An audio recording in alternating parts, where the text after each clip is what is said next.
अब हो येता हो, निघलो, तयारीच करत आहो. कुठे जातेस बाई? मी येतो वा, तो येते तर. पहा, तुम्ही येतो म्हणत आहात पण साजरे राहाल का? हो, चांगलीच राहतो. या मग तेल पावडर लावून देतो या. चले पिट्टे चल.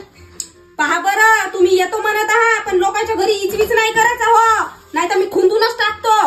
आणि पैशाला ना खाज्याला दबावचा नाही माझ्या मांग हो. चला, कोठी गेली खिल्ली? मस्त थंडी लागते, कानपट आलं.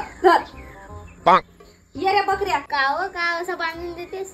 अरे कानपटाला कमी थंडी लागते का? आता थंडीचे दिवस आहेत ना. आता थंडी नाही लागत. सुटर बिटर सपा थैल्यामध्येच टाकले आहेत. चला लावा चप्पला. का बाय, मला नवीन चप्पल घेऊन दे ना. का झाला रे त्या चपलेला? नवीनच वाहन आहे तरी. तुटली आहे तरी एवढी. कायची तुटली आहे? नवीनच आहे. नखरे नको करू जास्त. बिट्टीला तर वर्षातून 10 चपला घेऊन देतेस. अरे पोरगी हो, पोरीला घेऊन द्यावा लागते.